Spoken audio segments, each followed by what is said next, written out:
There we go. Can we hear me? Can we see me? Am I good? Let me know on all channels.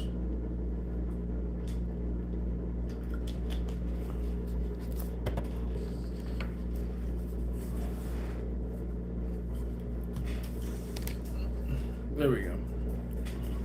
All right. Now we're talking. Now we're kicking. Now it's all coming together.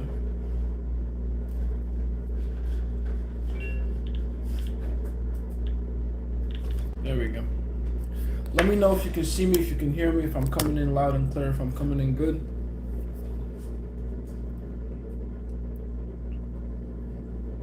All right. That's good. I forgot what the nickname I gave you that one time. Siam Thunder? Where's that name from, by the way? Where's that name from? Is that a Zim name? Why does it sound Zim to me? It's probably not Zim anyway. May, that was it. Read those scriptures for us, Brody. Which ones? The ones over my head? Of course. I always tell you guys, whenever you want to read scriptures, it's very important that you read the entire chapter, right? You don't just want to leave one scripture, because that's how a lot of people get deceived. They read one scripture and then they kind of leave the rest to chance. They have no context, no nuance, no background understanding of what's going on within that scripture, like who wrote it, why they wrote it, where they were when they wrote it, like what the context of the story is. And you end up missing a lot of very important context that makes the scripture itself very useful, you know. So the verse of scripture is used to highlight the actual point, but in reality you should read the entire chapter. Always remember that. Fell asleep on the sweet sound of your voice yesterday. Oh, thank you. We're binge watching? That's good. Let's see. Yes, sir, indeed. Future on the school community. We oh, is that the name you have on school? Okay. Type shit. My name is translated from Usa, is Future, so just call me Future if you prefer. That's a cool name. There's a rapper by that name. Future. That's a heavy burden to carry as a name, I gotta say.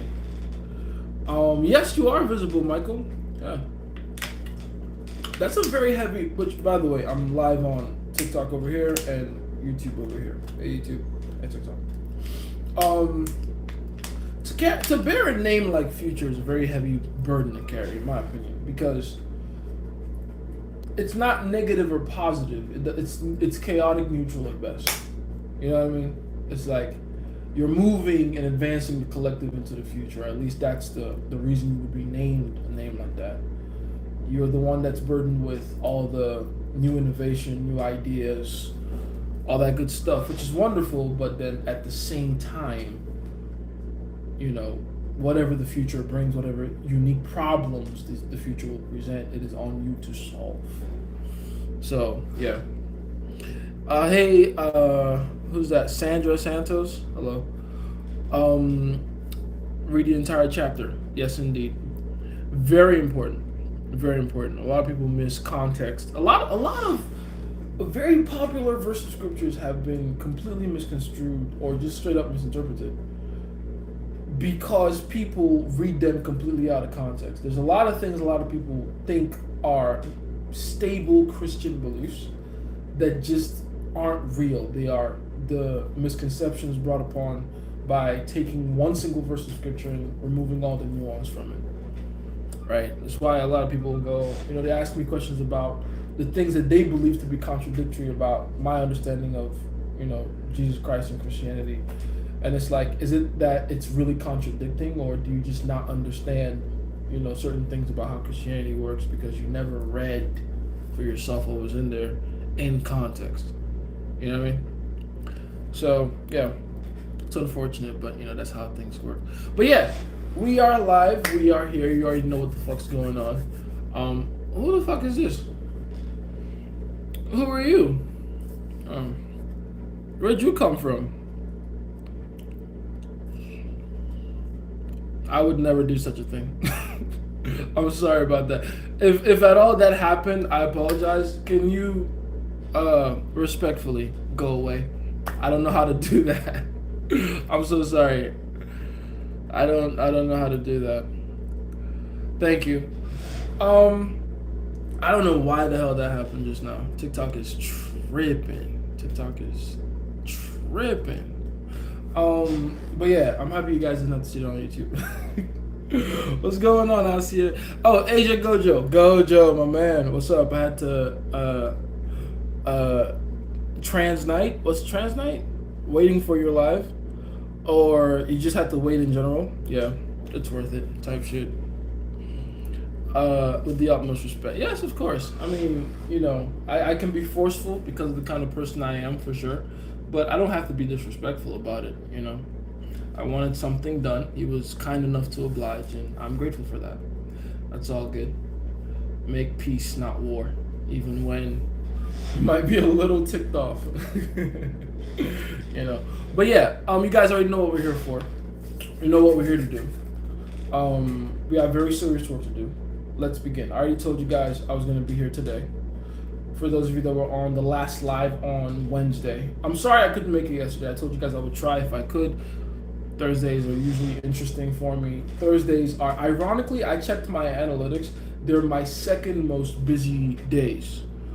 You know, I thought that was weird, but yeah, it's true. Thursdays are my second most busy days. My most busy days are probably Saturday, and then Thursday, and then Sunday, and then, you know, all the other days of the week in there, because of the nature of my business and stuff. So yeah, that makes sense.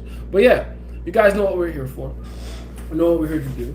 I am Jace, your favorite scientist. I'm the guy you come to ask all questions relating to dating, social dynamics, evolutionary psychology, and we also like to get really weird and crazy. If you've never been here before, we like to talk about a lot of different things, a lot of different subjects, topic matters. I only like to talk about things that I know about or have confidence in. I will never answer a question I do not know the answer to, and if I don't know the answer to it, I will let you know, and I will come back later with an answer if I find one. Because I'm a curious individual. I like to find things out. It's part of why I'm really good at what I do. So let's begin. Whatever questions you have, I'm here to serve. Let's go. Mitsuke, what's going on, man? How you doing? I just moved to a new complex, bro. I feel out of place right now, and I made a new female friend. She's very attractive, but I'm kind of in the friend zone. So you didn't want to make a friend. You were forced to make a friend because you were incapable of making the ultimate sacrifice, or at least what to you looks like the ultimate sacrifice. Which, by the way, let's talk about that for a second. What the fuck is the friend zone? What is the friend zone, and how does that work? The friend zone is a psychological prison you allow yourself to be placed in when you're too scared of losing the opportunity to be with the girl you like, right? And you would rather just stay in as close a proximity towards her as opposed to reject the idea of having a relationship that is of a lesser capacity than the one you actually want. What you should do instead of getting into the friend zone is just be like, nah, I'm not looking for friends. I'm looking for a girl. I'm looking for a romantic relationship. I'm looking for this kind of thing, that kind of thing. I don't know. I'm good on friends. Thank you. Bye. That's what you should do. But because you're weak, spineless, you settle for the crumbs. You settle for the participation trophy. You settle for what you believe to be the next best thing, even though it is so far away from what it is you actually want, right? And I feel like that's something a lot of men need to understand. You should stop seeing the friend zone as a consolation prize, because it's not. It is less than a consolation prize. The friend zone is like if you went to your favorite burger spot and you asked for a double cheeseburger, and then instead they give you a fucking lettuce wrap. It's so far. It's not even like a single regular cheeseburger. It's not even like a fillet of fish. It's literally just a different thing entirely. right? You ask for a burger and they give you a couple packets of ketchup. That is what the friend zone is. So once you look at it like that, you realize how much you screw yourself by accepting that. You know, it's not getting you anywhere closer to the burger you actually want. So let's not do that again. That girl that you find attractive, let her know you find her attractive. You don't have to be like so fucking overt with it. You can definitely flirt and tease. And if she tries to put you back in your place and be like, we can't flirt with friends, then that'll be your opportunity to go, I was thinking about it. I don't think I want to be friends anymore. I'm not really sure I'm comfortable with the whole idea of us being friends. I'd rather never speak to you again than be your friend. Goodbye. Then give it like a couple of weeks, increase your options with other women, and usually what ends up happening is that girl becomes so obsessed with you that she's willing to fight all the other women you have in your corner to get with you. That's how it works. You do go live like 2 a.m., so I do fall asleep to you sometimes as well. Tight shit. Everyone's falling asleep to the sound of my voice, which is a very good habit, by the way. Having me speak directly into your subconscious at night, it's a very good way to retain information without even realizing. I've used that as a trick for years. Play an audiobook as you fall asleep. And it's better if you do that and then wake up again the next morning and then consciously assimilate the information. But the point there is when you do that, you end up retaining information that'll come to you later as like bolts of lightning, downloads that you don't even realize you got from like an audiobook or a podcast or something that you were listening to while your conscious mind was completely asleep. You know, it's like the information is retained in there. Your subconscious is like a sponge. It takes everything, even when you're not, trying to do so. And yeah, it's information you can pull on later on, whether you realize it or not. Right? Okay. It was worth the wait. Thank you. Advice to be bold and direct with my gym crush. Haven't talked to her since I am new to the gym, but I don't want to go the long route to build social proof. Since I saw her checking me out 3 times, I would still go through the long route and build social proof first. Here's why. 1, patience is a virtue. You want to increase her longing for you by creating more distance between you and her. If you know she already likes you, it doesn't make sense to strike now. It makes more sense to make her work for your validation. That's part of why the distance and the time comes in. Right.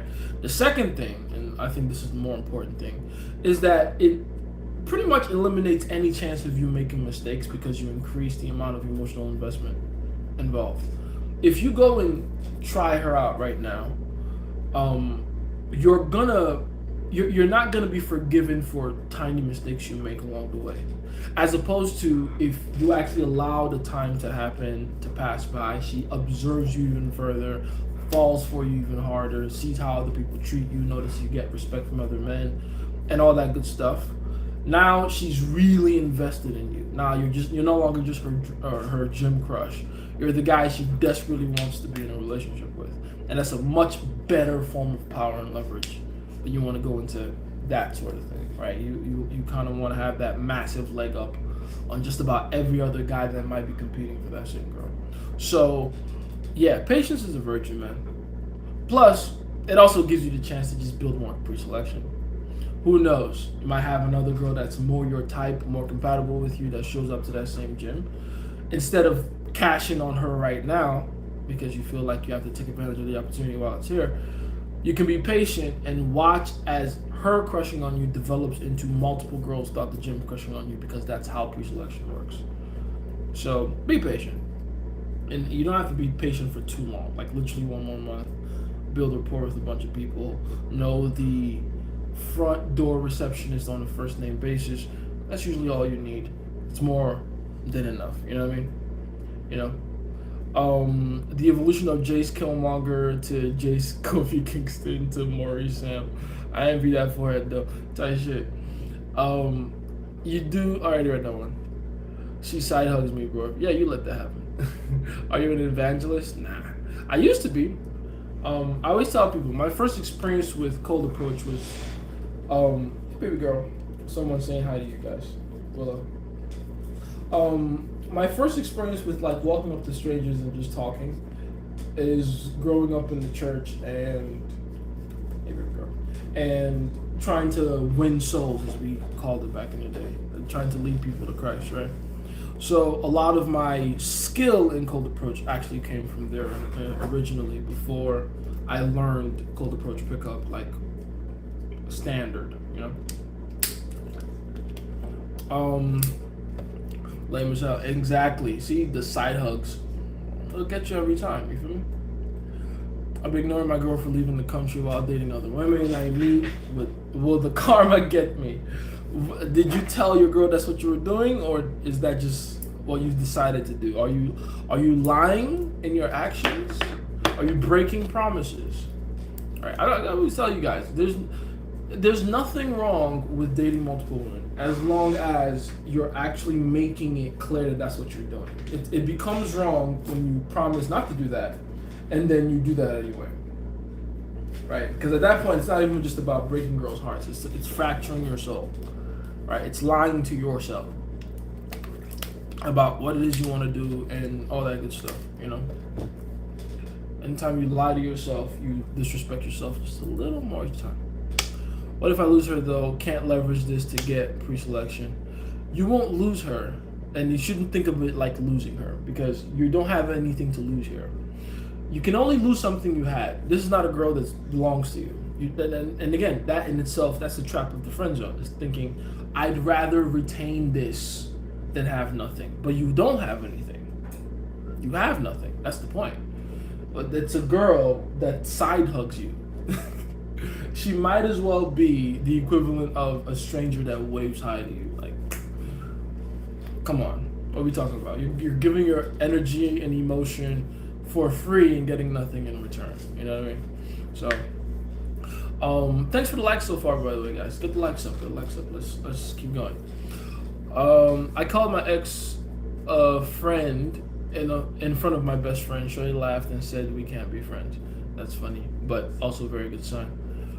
Yes, indeed. I hope you do get better. Here I am thinking I'm being smooth, taking my time and shit, and that, you know, taking your time if you're in the friend zone. Why did you stop going live for some time? Because TikTok was hating on me.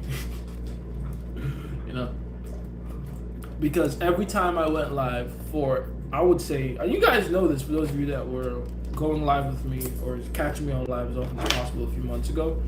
Every time I went live, the live would end because, you know, TikTok would like say I was saying something or doing something and just like completely block me off. It's like it became discouraging. You know, with all things in life, you need to have some kind of incentive. And my incentive for doing these lives was just, you know, building community, checking in with the boys, giving people that would otherwise not have direct access to me an opportunity to. And it takes my energy, and it takes my time, and it takes my expertise. I need to be motivated to do it. If I keep having my momentum destroyed of no real fault of my own, then, you know, what the hell can I do? I regroup and I come back later, and that's exactly what I did. You know what I mean? So yeah, that's and some people would argue, well, technically it's because you weren't keeping to TikTok's guidelines and rules. You weren't saying what TikTok wanted you to say. Listen, bro, I've been talking the exact same way on my lives for, how long have I been doing this now? Like 4 years. It's just, for whatever reason, depending on the climate, sometimes TikTok just goes through these phases where all of a sudden certain people that exist on the edge of the Overton window just start getting kicked out. And I exist on that edge. That's where I'm at. I stay right there. So sometimes the circle gets too small, I get kicked out. It is what it is. Right now, I'm able to do what I want to do. Like, for whatever reason, we're in the season right now where I can be a little more reckless. Cool. I'm gonna ride this wave out till inevitably it ends. And then I gotta go back to being a hermit when it comes to the lives. It is what it is. But we're gonna enjoy it while we have it. Isn't that right, fellas? Yeah. Alright. It's a woman per situation. My mom and her are already mates. She likes my neighbor. So you're friend zoned by a woman per situation, in my opinion, is even worse than a cold approach situation. At least with a cold approach situation, you have the history of the fact that you came up to her with zero connections prior. With the warm approach, not only are you getting friend zone, you're getting friend zone in a situation where you didn't even have the balls to meet her on your own. You have to meet her through connections. That's even worse. You know what I mean? That's even worse. Also, when I do state my views to my friends, girls, my friends do say stop talking like that to them. Yeah, man. The way we think, the way we talk, it's not exactly the conventional way to think and talk. You know, most people want a very simplistic life and living. Unfortunately, life is not simple. It's very. People like to say life is simple, and it's like, yes, it is, and it should be, but it is nuanced. I don't want to say it's complex, but it is nuanced, and it takes a degree of effort to seek out and understand the nuance of life. It's not just black and white. Anyone that tries to exist in this world with just plain black and white thinking is asking for a lot of unnecessary suffering. You know what I mean? So, do with that information what must be done, right? I'm kind of disappointing myself because I have all your courses. I should be more proactive. I'll be better. You will be, but you got to stop with just watching the courses. You got to do what the courses tell you to do. That's what I made them for. You know what I mean? Got to do the thing. You feel me? Thanks, Jace. We greatly value your help. No problem, man. No problem.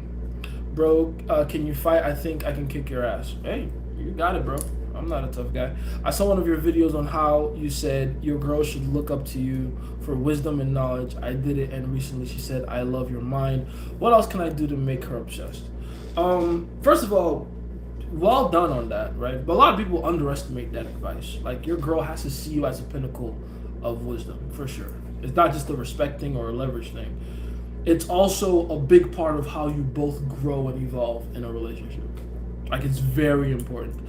If your girl cannot see and trust you as a beacon of, intelligence and a wealth of knowledge and wisdom, then it creates this negative domino effect where, 1, she doesn't respect you. 2, she can't trust anything you say. 3, she can't trust any actions you tell her to do, which means 4, she's no longer complying to you, which means 5, she's no longer attracted to you because she's not complying, which means 6, emotional investment is pretty much done, which means 7, she's psychologically checked out of the relationship. So it starts with that. It starts with you being like a psychological authority. It kind of trickles down from there. But yeah, well done on that. Well done. I actually have an entire thing I made called the Pillar Principles, where I go over all like the 7 core principles of what every relationship should be built on. Ironically enough. The major one, and this is the one I think is the biggest problem for most men in relationships, is that they don't understand the balance between excitement and assurance. I would say, from my own practice, what I've seen over the years coaching men, that would be the one in most long-term relationships most men struggle with the most. Most men don't understand when they're giving too much assurance to a woman versus when they're not being exciting enough, when they're not being excited enough and giving too much reassurance versus when they're being a little too unpredictable, right? And the general rule, it's gonna be different for every relationship, and obviously I would have to know a lot more context with you and your particular relationship. But the general rule I've seen for most men is, because of most of the time the mistake most men are making is the assurance thing. The general rule would be to lean more on the side of unpredictability. Unpredictability is a spice of life. It's a spice of your relationship. It is what makes being with you exciting. She doesn't know what's going to happen. She trusts you completely. She feels safe with you. She knows that no matter what happens, you're going to take care of things. You're going to handle business. You're going to keep her safe. But if she knew the script to the entire story, then why would she want to read it? If you knew how the movie ended, why would you go to the theaters? You see what I'm saying? That's where most men fuck up. That's where a lot of men fuck up. The other, I would say, second biggest issue, and funny enough, I had to deal with this literally just yesterday. And it kind of ties into the assurance thing, but it's an indirect way. Men have this bad habit of self-deprecating, right? Like the person I was talking to yesterday, for instance. He showed me a conversation well, he told me about a conversation that he had in, I don't want to go into too much detail, like a party he went to with his girl, let's just call it that. And he was describing how after that party, but during the party, she was very receptive to, going home and getting some things done, if you will. And by the time they got home, she was just like, I'm tired. I want to go to sleep. I'm bloated, blah, blah. And nothing happened. And he was kind of like worried about it. Like, oh, what's going on here? We've made some progress with her, but this happened. Like, this is old behavior coming up again. And then I told him to describe to me what happened during the party. And he made the classical mistake of that goofy thing most married men do, where they tell the world that their wife is better than them, because they think self-deprecating like that makes them look humble, right? I'll tell you right now, there's a few things you should never say out loud, even if it's true, even if you believe it. Never say your wife settled for you. Never say your wife can do better. Never say you're punching, as in you're the one that's lucked your way into a very beautiful woman you don't deserve. Never say anything that hints at the fact that you believe that you are the more easily replaceable party in the relationship. And the reason isn't to soothe your own ego, mind you. It's actually like for the safety of your own relationship. It is one of the trickiest and most subtle ways men give women an unusual amount of reassurance in relationships, but to the point where it becomes detrimental to themselves. And here's how that works. When your woman believes she can do better than you, when you convince her completely of the fact that she is the best you can do, you're telling her one very subtle thing on an evolutionary level. You're saying, sweetie, you didn't cash in your value correctly, right? Because we don't like to think about it like this, but relationships are transactional, whether we like it or not. The very nature of the dating market is capitalistic. That's why I say capitalism wasn't made by man, it was made by God. It's literally in the nature of things. Everything has hierarchies, everything has a distribution channel, everything has a value that kind of trickles down from the top. And the people that represent the most value have access to the most value. That's how it works. Men are trying to seek replication value from women, and women are trying to seek survival from men, increase their chances of survival from men on an evolutionary level. So if that's the case, a woman's best chance at survival is to, in her ways, represent the most and highest form of replication value, aka her beauty, her youth, her nurturing energy, her capacity for companionship with you in particular, etc. She has to show you on, so that's what makes women attractive to us. Why do we like their body parts? It's all linked to replication value. We don't like the size of these because they're just big. We like them on an evolutionary level because they signal youth, vitality, replicability, like the ability to take care of young. Same thing with ass. Ass is not just balls of fat. It's actually a sign that she can sustain life within her even during times of scarcity and farming. It's a literal fat deposit of energy, right? Symmetrical faces, same thing. Genetic material and increased survivability. All these things. So if you tell a woman she can do better than you, you're essentially letting her know that she cashed in her value incorrectly. You're letting her know that she spent $1 million on a Honda Civic from the 90s that has over 400,000 miles on it. Does that make sense? You're literally telling her you're in a bad situation. Women don't want to think they're in a bad situation when they choose a guy. They want to think and know confidently that they have done the best that they can actually possibly do. Because that's what they're in the dating world for. That is why they talk to men. That is what they're looking for constantly, is the best situation they can be in, the best bang for their buck. If you tell her, oh honey, you can do better than me, whether it's in jest or not, because that's another thing. People think, oh, I'm joking about it. It doesn't matter if you're joking. Women will take it seriously, right? I always like to use Will Smith as a perfect example of that. Will Smith joked about his wife being his better half so much that she believed it.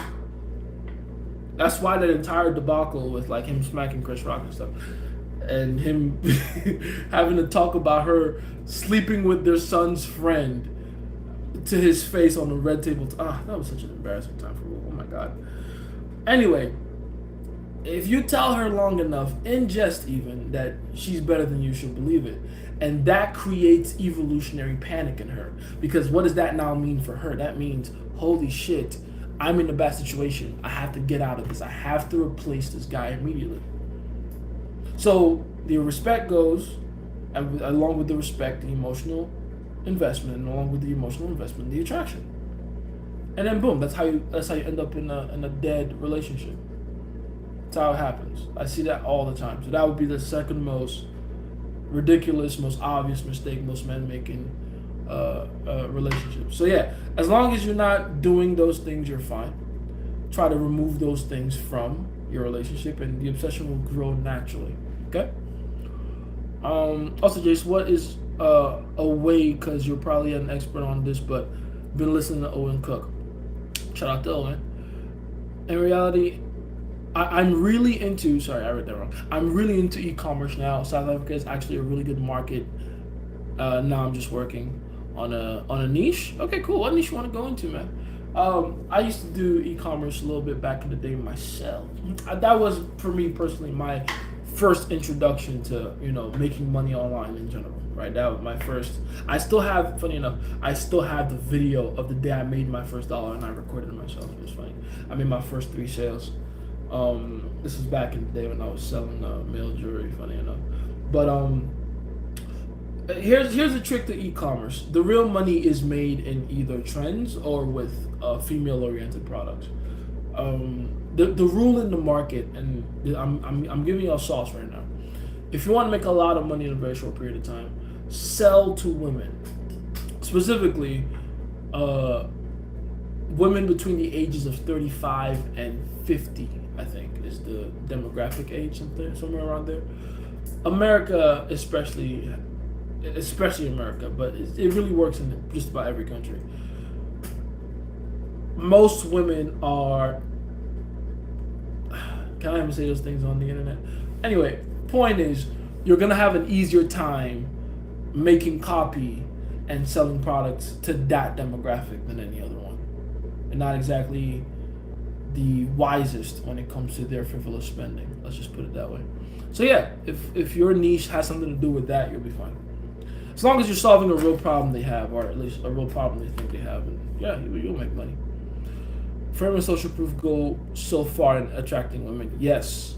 I always say, man, when it comes to framing and social proof, especially, first of all, you can't really make anything happen with a woman if frame is not set correctly in your favor. It doesn't matter if you have all the outward things in place, like you're taller, you're richer, you're more attractive, blah, blah. If she is convinced on a frame level that she is your fucking boss and you're her bitch, you're cooked. It doesn't matter that all these, again, refer to Will Smith and Jada Pinkett, refer to Johnny Depp, refer to any other celebrity that's had issues in their high-profile relationships, because even though they themselves were, according to society, the shit, right? They still lost frame, and they ended up having women that believe that they can do better than them, even though logistically and realistically they probably couldn't. Tom Brady lost his chick to a jiu-jitsu sensei, which I always find funny because, again, not only does it make a perfect example of how frame works, but it's also a friendly, not so friendly reminder that it's your responsibility to hold frame at all times. Because here's the thing. What's her name? Giselle Bunchkin or whatever she is? Brady's ex-wife. She's in no better a position than when she was with Brady, realistically speaking. In fact, if anything, she's starting over again with a guy that can't provide her the same degree or quality of lifestyle as the previous one. Right? So there's got to be some type of frustration there for her, for sure. Just knowing how women work. But it's Brady's fault. It's Brady's fault that she felt like she was forced to take that measure. If Brady just held frame, none of that other stuff would have happened. So yeah, it's very important. If you have social proof, nothing else really matters. I always tell guys like, "Oh, I'm short. I'm not the best looking." Women won't question your physical attractiveness when they see you surrounded by other attractive women. That's the key to it. It's hard to get that initial group, but once you get in there, you're in there for life, and it's a dub from there. It's over. How do you feel on your perspective on the Tay situation right now? I can almost set a watch to when he gets into some kind of controversy or they try to make his life miserable and stuff like that. They kind of have to do that to keep disqualifying the messenger, if that makes sense. Because I don't know if you guys noticed it, but in the world we live in, the goal isn't to disqualify the message anymore. People, first of all, most people are too lazy to actually, qualify and properly experiment with the message to see if it's real. So you don't have to work that hard to debate or disqualify the message itself. You can just attack the messenger, and that does more than enough. That's more than enough to, But I said it in the last live. People didn't like it when I said it. I don't care. I'll say it again. Most people aren't good decision makers. That is evident, and I'm not saying this like I'm some fucking amazing decision maker myself. I know I'm a dumbass. That's why I keep, that certain decision making processes and protocols in place for me to, to help me make good decisions. Because I know I'm a dumbass. I too am susceptible to impulse and, elements and the environment and other people and shit like that. I have to always keep myself in check by going through a very certain strict rudimentary protocol. And if you're familiar with my work, you know some bits and pieces of this, if not all of it, if you work closely with me. But I also, this is why I don't have any trust for people in general, because I know most people aren't that meticulous about their decision making. Most people don't have such a protocol in place. So it's very easy and you would be surprised how easy it is to deceive the greater public of anything. The average person is so heavily misinformed. So heavily misinformed. It's kind of shocking, but not too surprising. You know what I mean? So, yeah, whenever they try going to him, it's like, I get what's going on. I don't know why they're doing it. I don't know what they're trying to distract us from all the time, but they're cooking up something. It's always like that. You do have to realize this, and I always say this, and I always have to keep saying this. Every single person you love and respect, especially those from history, the people that you think of as the greats in the world, none of them were respected or praised or loved during their time. They only got the respect and praise and notoriety they deserved, usually after their deaths. When Albert Einstein was alive, he only really got any real notoriety towards the end of his life. But he was brilliant all his life. Same thing with Isaac Newton. Isaac Newton was called a crazy man to the day he died. Then years later, we kind of know him as the father of physics. Right? Leonardo is the same way. It's after his death and people retrieved all of his work that was in the little apartment he was renting in, I think, Sicily at the time, that people realized, oh, this guy's a fucking genius. He pretty much studied all things light and refraction and the behavior of anatomy and stuff like that. He's a fucking genius. When he was alive, people thought he was annoying. People thought he was like this artist that was so lazy and inconsistent, and no one could get good work out of him, and he would take forever to finish jobs. And people hated him. People hated Jesus. They killed the guy, so if that's any clue as to how people felt about him. Martin Luther King. Muhammad Ali was called a blabbermouth up until he retired. Same thing with Mike Tyson. Most people are very bad decision makers, and as a result have very skewed compasses for morality, for their intuition, all that stuff. They're not. I wouldn't trust the greater public for any of their opinions. I would highly suggest to do your own research yourself. I remember being in high school, going 1v like 20 people, trying to explain to people how it is that Michael Jackson was found not guilty on all 10 counts of, pedophilia and whatever, all the different counts they put on him. And I was like, I read all the transcripts, I saw the entire court proceedings, I know why and what happened, and it's actually very clear from the beginning all these charges were bullshit. And yet, this happened what? Like, I was in high school when he died. Almost over a decade and a half at this point for me. And there's still people right now walking around that believe that Michael Jackson actually touched kids. Like, they believe that. Like, that is their reality. They actually believe that. And they're allowed to vote.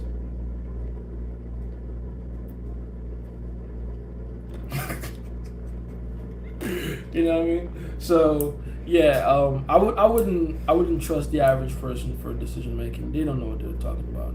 Forgive them. They know not what they do. You know? So yeah, whenever you see situations like that, oh, this person is in the news for this reason, this person, that's what we should do, right? Is we've all agreed as a collective that this person is bad and we should hate them, right? What the fuck did he do that warrants that level of? I'm not saying he's Jesus. I'm not saying he's like perfect and everything he did was good. Tate, I mean. But like, come on, what has he done to warrant the worst person alive mantra? Like the fucking Austrian painter didn't exist. There's worse people, like significantly worse people on the planet, and yet this guy, like him, he just found they hate him because he found a way to bypass the system. That's really why they hate him. He was smart enough to figure out how to make the system work for him. They hate that shit. They hate when you outplay them in their own game. And don't argue with me and call me crazy for saying they.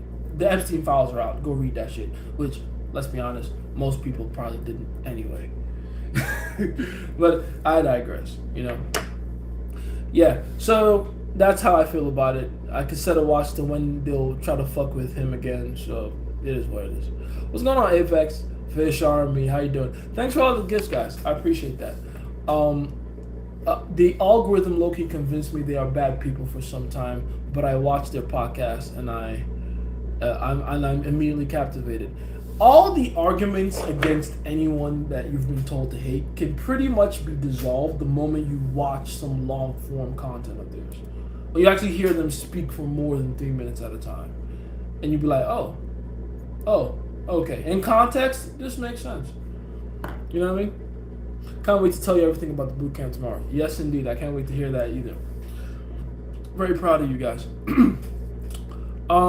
Let's see. I gotta come back here. What's the fastest way to run up 5 bands? Why would you want to get banned 5 times in a row? That doesn't make any sense to me. I guess just violate community guideline. Oh, run up 5 bands. Where's the D in that? Bands. It's called bands because you need bands to wrap up the. Niggas can't spell. Anyway, fastest way to run up 5 bands comes down to your own level of skill. The first question I always ask people when they want to make a lot of money in a very short period of time is, what skills do you have? Because it all comes down to your level of skill. So this is the analogy I always give, right? Whenever rich people start getting broke or broker, you can always tell what their major skill is because that's the first thing they go to when they need some more money. Right? Floyd Mayweather is back fighting. Why? Because for him, that is the quickest way to run up some bread. He's not an investor. He's not a stock trader. He's not a crypto guy. He's not an educational creator. He's not an influencer. The way he knows how to make money the most is boxing. Now, it's sad that he's like, I think, almost 60 at this point, and still putting his body under risk like that. At his age, he should have learned other skills for making and multiplying money. But clearly he didn't. So he went back to what he knows best. Same thing with Jay-Z. Jay-Z's coming out with a new album, I've heard, right? He's got all these different sources of income, but he knows my biggest brand and best skill is putting pen to paper and spitting some bars, right? Is going on tour, right? So, yeah, it comes down to what skills do you have. If you've never had or practiced 5 bands in a week skills, then what skill do you have that you can run up right now multiple times over so you can make that kind of money in a much shorter period of time than you ever have before? Because again, it all comes down to skill. You can make however much money you want to make in however little time you want. It just comes down to whatever skills you have. High paying skills, the better. Higher paying skills, the better. And how much practice you have at that skill so far. That's really it. The particular way will also come down to your own strengths that you have. I highly suggest you look into your own unique strengths and weaknesses and figure out what things you can do that lean stronger into your strengths and lean away from your weaknesses. What are some examples of unpredictability in your behavior? Basically, anything you do that advances you. I like to think of unpredictability and advancement as synonyms when it comes to relationships. Anything you do that moves you forward, but that also kind of like surprises in a way, in a positive way, that's unpredictability. Impulsive behavior is very good, especially when it's followed by some kind of an exciting theme. Because what makes things exciting in general is stakes, right? Anything that's exciting to you is exciting to you because of the stakes involved, because of the consequence that's lingering over. So the bigger the stakes, the more exciting. If I say, watch me tear $100 bill in half, that is exciting. But if I say, watch me set $100,000 on fire, you see the point? The stakes are higher, so the excitement is greater. You get more of an emotional reaction from it. And that's the point. Okay? So stakes and advancement. Are there any things that you sometimes realize you have to say out loud, like compliance itself doesn't create attraction? I'm now realizing that understanding is not progress. Yes. Understanding is progress. It's just not progress if you don't implement. The problem with most people is that they stop at the conceptualization of things. They don't actually begin to practice said concepts. So yeah, absolutely, you're right about that. But it's a half truth. Make sure you understand, but understand and then practice. Understand and then do. Is there anything that I do say out loud to remind myself? Maybe back in the day. Now it's all just unconscious programming for me. I just kind of know shit. Not because I'm a god or anything. I've just done it for a really long time. So, at this point, I don't think there's any particular mantra I'm reminding myself of per se in that same way. But yeah, I don't think that's not useful though. If that helps you to remember in the moment, then it does help. And by the way, funny enough, when I was starting out, that was one of those things I used to say. So when I was starting out, I very quickly came to the realization that one of the most important things when talking to a woman is the frame that is set and who has it. So a lot of the time, I would go into these conversations with beautiful women and I would get so enthralled with the beautiful woman that I would forget the whole frame and then it would dissolve. So what I would do back then is I would have to constantly remind myself. I remember at one point, I actually wrote it down on my palm, right? I would write don't forget to hold frame or check the frame or compliance test, something like that on my palm, just so that whenever I felt like I was drifting away too much, I'd just take a quick glance at it and I would go right back into holding frame correctly. Frame, a lot of the time what it takes to hold frame correctly is just memory, just remembering that you're in a frame battle. The reason most men fail at holding frame is because they forget they're in a frame battle. They begin to either delude themselves into thinking that it's just a nice conversation, which never leads anywhere, right? A nice cordial conversation. You're either in the friend zone or you're gonna get a bye and you're not gonna get her number. Or they remember that it's a frame battle, but they don't want to treat it like a frame battle. I call it the Disney Prince syndrome. It's a particular group of men that want to treat relationships like they're not the chaotic battlefield that they actually are. It's the guys that hate it when I say shit like relationships are transactional. They want a life and a world where relationships are just this thing that happens when two people really like each other. We just talk and vibe and they want that fairy tale thing. They don't want to think that there's skill involved or technique involved. That there's a working, predictable mechanic behind social dynamics. They want, and by the way, the reason they want it like that is not for any other reason than laziness. People don't want to think that, no, I gotta learn some new shit just to get with women. Now there's an extra skill I have to get good at. It's because because of the very nature of what you're asking for. A lot of you want to like get married and stuff. A lot of you want to have women in your life for the long haul. A lot of you want to have beautiful, meaningful, sexually charged, consequential relationships. Who the fuck told you that you could just stumble into that shit? No, you can't. I don't care how rich you are, how attractive you are. I don't give a fuck who you are. These things take fucking effort and work. Right? There's a bare minimum effort in the beginning, and then there's a lot of work in the back end, but it's work regardless. And the sooner you come to terms with that, the better. Right? Because what you're asking for doesn't happen by accident, and it shouldn't. If it did happen by accident, then it wouldn't. What would be the point? It wouldn't feel good to actually achieve it. Imagine you could just become an Olympic medalist by accident. What then would be the glory of winning one? You know. So, yeah, it's like there's a work to be done. There's skill involved. There's alignment that must take place. And if you don't want to do all those things, then we're kind of fucked. Anyway, yeah. Oh, my bad. I'm reading the wrong thing. Can you break down the "don't flirt with girls in front of me" line and what it means?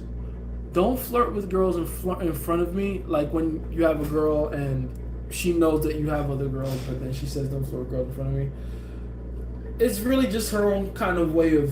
It really doesn't come down to anything more than control. It's her way of trying to have a semblance of assurance within the relationship. It doesn't. It's not that she doesn't. It's not that she necessarily doesn't want to see it or anything like that. It's just a situation like that where she feels like she doesn't have enough control. That's like their own little attempt of being like, I have some control here.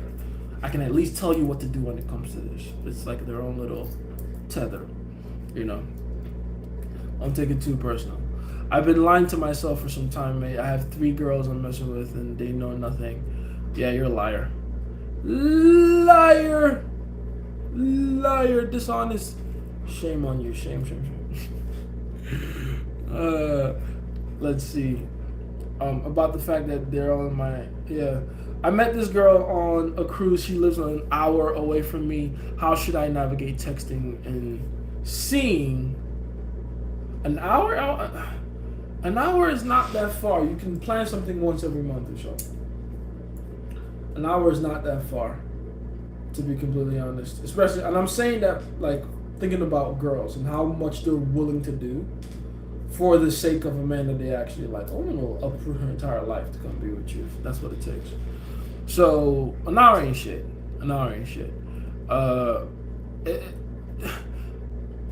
What you should be focused on the most is incentive. You have to be a strong enough incentive. The experience of you, the presence of you, the emotional charge around you should be a strong enough incentive for her to make those sacrifices every single month to come see you. Does that make sense? That's what you should be focused on. Give the teacher his stone, but I realize that sometimes I understand you too quickly and too well that it feels like, nah, something is missing. Don't overcomplicate it, my friend. Don't overthink. Overanalyzing can be the death of us sometimes, and I'm saying that from experience. You know, how does someone become a mod? Because I would love to become one if it's possible. I don't even know how to make someone a mod on YouTube here, but I know how to do it on TikTok though. I'll figure it out. I'll figure out how to do it here. I'll figure it out. I got accused of being part of the manosphere though. At this point, aren't we? It is what it is. I don't really care. It's like this. It's like being accused of being black. Does that make sense? It's like not to give it a weird racial turn to the left, but it popped in my head as a great example, because what does that even mean? Oh, you're a part of the manosphere. What's wrong with being part of the manosphere? The issue isn't the manosphere. The issue is certain parts of it. Like with all things, it's never a whole group that's wrong. It's certain members within it that are over-radicalized. It's like, a perfect example, we like to talk about Jesus here from time to time, right? Jesus Christ gets arrested and crucified, or about to be crucified at this point. He's in court going back and forth with the Roman, I think he was a centurion or something, Pontius Pilate. And during this time, all his disciples is scattered because they took the head, the body scattered. Nobody was talking to each other. Everyone was in hiding. Jesus had told Peter, his right-hand man, essentially, "You will deny me 3 times before midnight." And Peter swore up and down because he was a G, like, "Nah, I ain't folding on you, Lord. I would never deny you. I love you." Lo and behold, before midnight that night, he denied Jesus 3 times. Jesus had gotten arrested. He was walking around with a cloak trying to hide his identity. Someone notices him and says, "Hey, aren't you that Peter guy that walks around with Jesus Christ?" And Peter goes, No, it's not me. "No, I swear, I feel like it's you. Like, you're the Peter guy, right? The rock they call? The fisherman?"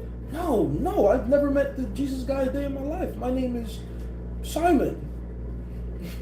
"Are you sure? Because you look just like, I swear I've seen you play bodyguard for the guy. You're the guy that, you're the right-hand man of the guy they're crucifying right now. Hey, doesn't he look like, yeah, that's Peter." "No, get away from me, it's not me." Midnight strikes, he denied him 3 times.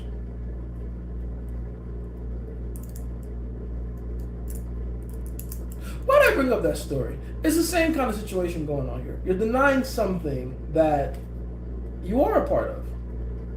Your job isn't to deny what you're a part of. Your job is to, for anyone that's willing to listen, explain the actual value of what it is that you're a part of and why their conception of it is wrong.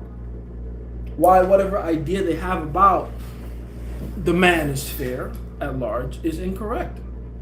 Think about it. What's wrong with a manosphere? What's wrong with a portion of the internet where men come together and discuss our lives, our ideas, our ability to solve our unique problems that women don't go through? What's wrong with that? What's wrong with that? Nothing wrong with it. There's a few men that have taken it too far, obviously. And ironically enough, the men who have taken it too far aren't even the ones they hate the most. There are some real piece of shits on this side of the aisle. Those guys never get the attention they deserve. They always manage to pick out these guys who are like chaotic neutral at best. That becomes the face and the evil dictator face of the manosphere. And it's like, compared to these other guys, that guy's doing nothing. So yeah, don't deny the manosphere. You're a part of it. It's benefited you so much. It's helped you. AJ's been going through some tests. I believe I've passed them well. Let me hear about them. So never had a girl for longer than 3 months. It keeps exploding. Interesting. A very good problem to have, by the way. Very good problem to have. If anything, you can be the lifelong fling connoisseur. But at the same time, I know you want to have something more substantial and important. And if it keeps imploding, it shows me that there's something about you and what you're doing and how you're approaching things that's creating this unnecessary outburst of emotions. I always say, whenever relationships happen like that, like especially when they implode, they're almost never a reflection of the girls themselves. They're a reflection of you, because women are in of themselves a litmus test for measuring your own emotional strength of character. So if you keep getting the same result from different women, what does that mean? See what I mean? Yeah. Let's say, honestly, in hindsight, I understand him, because bro went from chopping a person's ear off 10 toes down for Jesus to denying him. Damn. Exactly. Very interesting dynamic there, right? Very interesting. The power of self-preservation. Our need to stay alive. Our need to not piss off the collective. It's fucked up.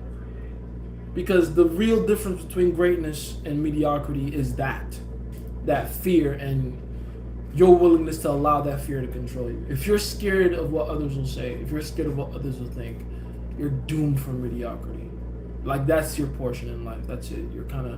That's it. You're done. You want to do something amazing with your life, which again, I'm not saying you should all aspire to that. I realize, and I've come to realize, especially with the last few years, that some men really are just destined and designed for mediocrity. It is what it is. Not everybody can save the world. Not everyone can lead the collective into the future. Some people are just gonna have to be content playing the worker ant role. It is what it is. But for those of you that do aspire for more, understand that one of the biggest tests you'll ever go through is, are you willing to look cringe, stupid, bad, evil to other people? Because again, don't forget what I said before. Most people are terrible decision makers anyway. So looking good for them means nothing. It amounts to nothing. Right? But I digress. You get the point. I literally had 6 women follow me on the cruise, and I only started a conversation with one of them. Why? Why did you limit yourself? Is it really impossible to grow my height? I'm 19 and 5'2". There might be something you can still do at 19 to grow, for sure, because there's still time. If your growth plates haven't locked in, then yeah, there's still something you can do. If there is nothing you can do, which I would get multiple opinions about that. If there's absolutely nothing you can do, then you're gonna have to run this entire gauntlet as a 5'2" guy. But that means you're gonna have to do some very unique things, very intricate things. You're gonna have to put all your points on certain, categories. Because you gotta overcompensate in that way. Nothing wrong with being short. You just gotta overcompensate with other things to make up for it. Especially social calibration. Especially that. That's the one major one most guys that are not blessed with height are lacking in. A lot of them think it's like, oh, it's because I'm sure she hates me. Like, no, from what I've seen, and maybe this is rich coming from me, but from what I've seen with my own 2 eyes, it's not even the height women have an issue with. It's the attitude most men that height have. That's the issue. And I'm saying this, mind you, as someone who manages to always get hated on by guys around that height. Right? I've always said, every single person that's ever hated on me, short or fat, I don't think that's an accident. Beautiful people don't hate on me. So, they say don't judge a book by its cover. I disagree. I think the cover tells you about the book. Not to say that you are one of those people, mate. Obviously, you're different. You're listening to my fucking face blab. But it's very important that you don't allow whatever experiences that you think you're having right now to bleed into your worldview. Because that's where the behavioral cues begin to have like weird, wonky disconnections. You know what I mean? You don't want that to happen to you. You want to be the 5'2" guy that has 6'2" guy behavior. Which I'm getting. Easier said than done. I'm not saying it'll happen overnight. I'm not saying it's something you can learn like that. But with enough reinforcement, self-belief, and just solid understanding of your own core being an identity, shit, sky's the fucking limit. I've personally seen and experienced multiple men around your height, or even shorter, that kill it with women. Instantaneously. Right? So it's not like this is not an impossible thing. It's rare, to be fair, but it's not impossible. You feel me? What are the biggest risk-taking events I can implement? Start boxing for me, but what else? Shit, focus on that. Stop boxing. Don't dip your hand in multiple baskets if that's not your forte. Some of you just need to find one very risky thing to stick to. So for some of you, it's not doing the risky thing that's the thing that improves you. It's being consistent at it. So it's not just start boxing. It's continue learning how to box for the next year. And don't miss a fucking day. 5 days a week minimum. That's the real, it's get to month 3 where you feel like all the newbie gains are slowed down severely, and you feel like you're not making as much progress as you were in the beginning, right? And you still have to go to the boxing gym. Your body's on fire. Your nervous system is on fire. Everything aches. Everything is sore, and you still got it going. You have a weird tension between you and your coach. You still got it going, right? That's what, that's where the real risk comes in my opinion. A lot of the time it's with the consistency, not even just the thing. I was thinking about that guy Togi and how he makes massive amounts of risk. I love Togi, by the way. Typical high-level risk taker, right? Typical high-level risk taker. Love that kid. One of the most interesting people on the internet right now, for sure. Hypergamy is useful for all parties because if your mom chose the best man, you look better. It's one of the most unfortunate things to understand about how evolutionary psychology works, but all of evolution is bending mankind towards perfection. That's what it's for, and not just on a physical level either. Evolution, by its very design, and yes, for any Christians listening, this is very biblical as well. Read your Bible. Evolution, growth, improvement, by its very design, is the removal of non-useful imperfection and the improvement of that which has utility to the human experience. Right? So this world we try to live in, where this is so harsh to say, but it's the truth. It really is the truth. You have to earn your place in this world, even when you're born in it.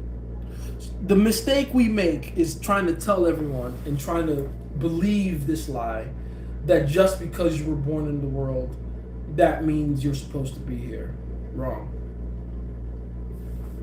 You have to earn it. That's why you have to eat to live. You have to keep consuming life to keep living. You do realize that's what eating is, right? Oh, it's just food. No, you have to, everything you've ever eaten, hopefully everything you've ever eaten, had life in it at some point. You must consume life to keep living. That is the nature, right? I said this once to an ex of mine that was a vegetarian. I actually said it on our first date. She was like, I asked her, why are you a vegetarian? She's like, I don't like to eat anything with life. She's like, yes, you do. Look at your plate. What kind of Brussels sprouts and broccoli? What, do you think they were dead? That too is alive. In fact, depending on who you ask, more alive than the mammals I eat. Right? The birds and the fish that I eat. Plants are very alive, an intricate system, one of the most beautiful things we have on this planet to understand the very inner workings of this planet, right? But I digress. Point is, we can get into how deep this thing goes, and even like the black pill and their grievance with life. It's like, you gotta earn this shit. Sorry. Someone told you you should have just been here and it would have just come to you, and no. You gotta earn every aspect of it. You have to. You have to. Right? Let's see. What does cold approach mean exactly? It means creating an opportunity for an exchange of value with someone you don't know from Jack. That's what cold approach is at its core. Right? As opposed to warm approach, which is creating an opportunity to exchange value with someone that you already kind of know or have a mutual friend with. On my day's wait, Jace, my girl is a vegetarian. How can I convince her to eat some damn meat? No, you don't. I actually like dating vegetarian women, to be honest. Vegetarians are cool. I don't think it's an issue for women to not eat meat. I think it's an issue for men not to eat meat. I think our biology is very different. Men and women are not the same. People like to confuse equality for similarity. It's not. You can be equal and not the same. It's very possible. Men and women are not the same. As for how which by the way, funny enough, the Lanterns, there's a new show called Lanterns on HBO Max. My girl told me about it. And I don't know how the fuck she told me about it. That should be my forte. It's a superhero show. But anyway, they expect me to believe that Jon Stewart, this 6'2" black guy with more muscle than Mike Tyson in his prime, is a vegetarian. Come on, son. What are we doing? There's not a single vegetarian on earth that looks like that and that has that energy output sustained, fueling themselves with nothing but plants. Men need meat. Women don't.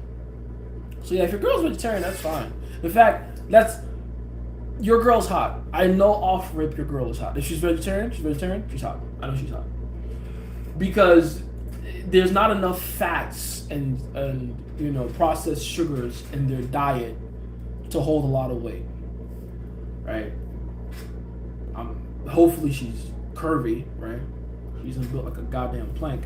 But if she's keeping up with her exercise and she's, you know, doing little squats, she looks good. I know she does. So don't change that. Let her eat her grass. Just make fun of her every time she does. Ah! You feel me?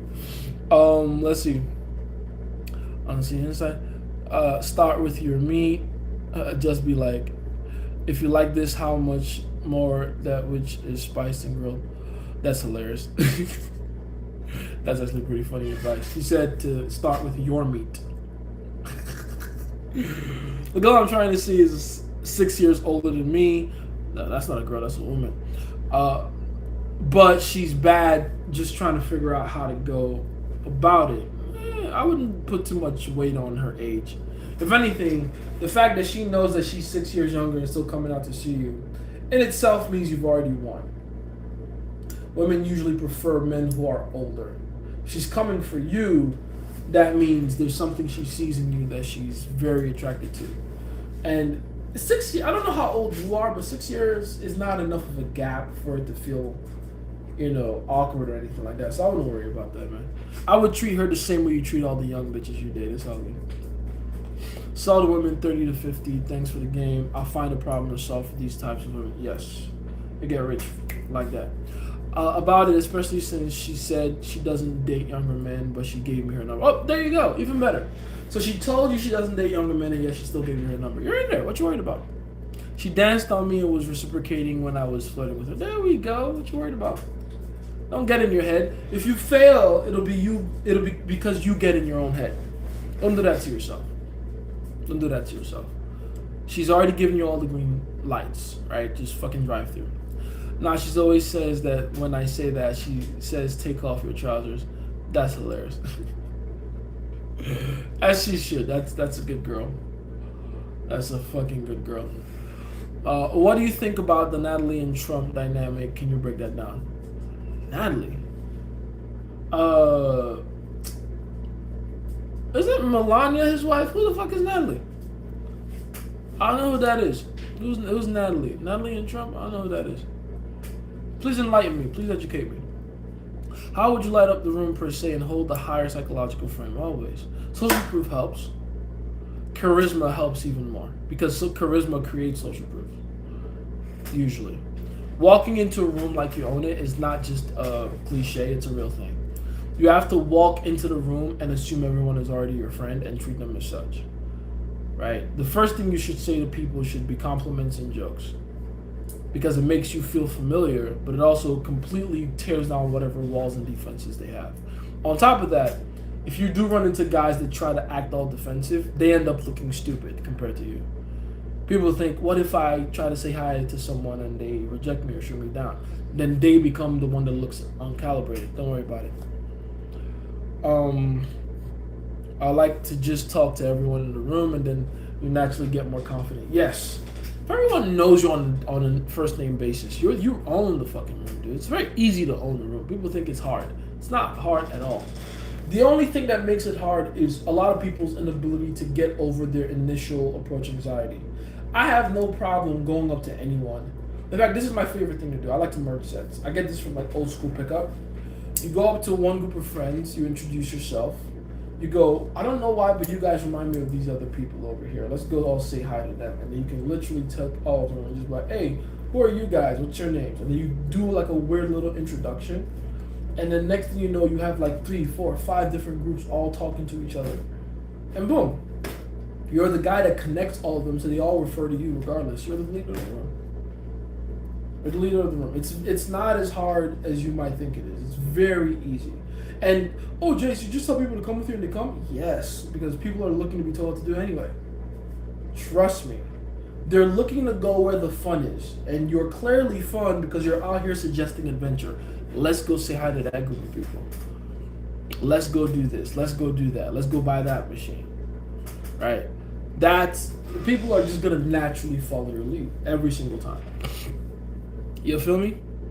The only time you'll run into any kind of resistance or interference, if you want to call it that, is when there's guys in the group that feel like you're getting in the way of them getting whatever girl that's in the group with them and you happen to come in there and talk to them. Like, I'll give you an example. I went to this 4-set one time, and it was 2 guys, 2 girls. Tapped on one of the girls, said hi. I told her, like, hey, don't be rude, introduce me to your friend. She got her friend's attention. All me and these 2 girls start talking. Obviously, the 2 guys behind them, right, aren't having the best time ever. But me being me, I just go, hey, by the way, don't be fucking rude. What's your husband's name? How you doing, man? Oh, no, we're not married. And by the way, I say that, by the way. I go out of my way to assume that the guy is with the girl, because then that gives her the chance to overtly say, we're not together. I just met this guy. Don't know him like that. Create the separation for me. See what I'm saying? So, yeah, introduce me to your husband. Oh my God, you guys would make such beautiful children. Oh my God, no, I just met him. In there. So now he doesn't even have the right to be pissed off at me, because you don't even have a claim to the bitch. So just shake my hand, say hi, and tell me your first name. I'm Jason. You see? And that's really how it goes. You force people into compliance by killing them with kindness. And just these little tricks here and there to like make socially, moving through sets easy for you. But ultimately, and this is why I even brought up that particular one, me and those 2 guys end up fucking kicking it off. I start pointing out girls for them to approach. Like, hey, see that one over there? She's staring at you all night. Go say hi. You know what I mean? So it's a lot easier than you think it is. A lot easier. It's easier to do that, in my opinion and experience, than actually walking up to a girl by herself. A lot of people think, oh, a girl by herself, no interference. That's harder. Because there's no physical environment-based interference, no people around. She's not going to be the one to create the resistance for you. She now has to put you through her own mind your shit test. But if you have other people around there, she doesn't have to put you through any shit test. She can just observe how other people treat you. And because other people are easier to deal with in a vacuum, what? Easy. Duh, man. It's easy. I would think literally just talk to everyone in the room. Yes, indeed. What's your opinion on BRS? That's funny. Yeah, he's cool. He's chill. He's alright. He's a funny guy. He's a funny guy. That's what I think about him for the most part. I was thinking this high self-respect shit and authentic isn't worth it recently for how much backlash I got, scapegoating, exclusion, smear campaign, and I should learn to mask better, calibrate to the NPCs, or just fake it like them and hold my tongue. I mean, you're saying it like, you're still saying it from a place of like large ego, but you know what? You're not on the wrong path. Because it's the same thing we've been trying to tell you for years at this point, Zen. You're creating a lot of the problems you have for yourself by taking the people that you're referring to as NPCs seriously. If you believe they're NPCs, right?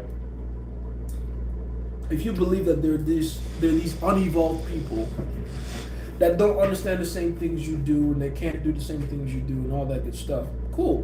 Why would you care or worry about what they think about you? When I call people NPCs, I really don't give a fuck about their opinions. I couldn't care less. But Jace, they said that an NPC. What are you gonna do? It is what it is. Your entire, worldview has been shaped around sticking it to the NPCs, and it's such a useless endeavor. Have you tried to explain something to someone with a fucking lead paint stare? It's a waste of fucking time. Such a waste of time. It doesn't make sense to be emotionally invested in it. You know what I mean? So if you call that masking, learning to mask, I don't think you should be referring to it as learning to mask. I just think of it more like treat them like your little baby brother, right? Jesus is hanging on the cross. He's getting stabbed. He's literally dying up there. And he looks at the crowd of people spitting at him, mocking him, laughing at him as he's dying. And he goes, "Forgive them, Father, they know not what they're doing." That's not because he thinks of himself so much better than them. That's because he understands fundamentally these people aren't what he should be worried about. Forgive them, they know not what they're doing. So even the fact that their smear campaign and their backlash and their resistance is getting to you, to the point where you have to now change your entire strategy and learn to mask, that in itself is problematic. Because where's the willow? Oh, there you are. Because why? Want to come say hi, baby girl? Oh, baby girl. Is that what you I'm sorry. Because why are you worried about what the NPCs have to say? You shouldn't be. It shouldn't register. You know, it shouldn't fucking matter at all. Because I get less girls now, less friends, even quality, higher I guess, and I guess I can respect the man I see in the mirror, type shit. One more detail about the neighbor. Apparently she's easy, which means my game just sucks. Ah, that's so funny. Where did you learn that she was easy? You know, where did you learn that? I want to know who gave you that information, because she's easy. Women are not easy. There's no such thing as an easy woman. Just one that's easy for you. You know, some women are very easy for some men, or some type or archetype of man, and are extremely difficult to, damn near impossible for others. So the game isn't, you know, trying to figure out how easy she is. The game is positioning yourself so she's easy for you. That's game. That's what game is about. It's positioning. Okay? Do you have a type? Yes, I do. Hold on. That's a girl asking that. None of your business. Janelle, nice try. Oh, that's funny. Oh, what's going on? Henry, what's going on, man? How you doing? So how would you hold frame higher than other men? I've always said that the man who holds the most frame in any given room is the one that all the other men defer to. The one that everyone else is looking at when he's telling his stories or saying something important. The one that other men are seeking the validation of. And the way to do that is, again, it's a lot simpler than you believe. You walk up to a guy and you tell him, man, you need to take off them shoes, bro. My girl is around here somewhere. She can't afford to see with them fly ass shoes. You will take my bitch. That is enough to have him eating out of the palm of your hand for the rest of the night. Not because men are easy, which I'm gonna be honest with you, they are, but also because it taps directly into what it is we are as creatures. Men, this is the irony of it, right? This is something you want to keep in your mind. If you want to be greater than other men, at least on a social setting, I'm not talking about self-improvement or achievement or anything like that. Just on a social level, if you want to be better than other men, it's very simple. Make those men feel like they're better than you. Boom. That's the game. That's it. You make men feel like they're better than you. Boom. They will let their guard down. They will automatically refer to you. They will want to keep getting the strong hit of the dopamine they get when they feel that validation of you telling them that, hey man, you're better than me. Does that make sense? Men want to feel better than other men. If you acknowledge that in them in some way, and by the way, it can be like a fake thing. A lot of people try to do that whole, back and forth weird positivity complimenting. No. Actually pick something out about this guy that is genuinely better than you. If he's taller than you, mention that shit. Bro, damn, I can't even get to the show. Man, get down here, bro. Come on, the girls are watching. I can't be looking like a midget out here. If he's got better clothes than you, better shoes than you, if he's got a better cologne than you, better jewelry, he drove a better car to the venue, pick that thing out. Put a light on it. Hey, you are better than me because of this thing. And then he'll look at it, he'll compare, and he'll go, this is true. And now you're a truth sayer in his head. So everything you say from this point, he believes because it's the truth. And guess what? Because he's dependent on your truth, he doesn't realize he's falling into your frame. Because now, you're telling him what to do. You see the point? That's it. It's very simple.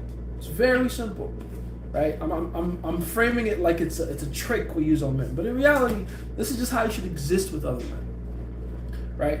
This is how it should work. Other men should treat you like this. You should treat other men like this.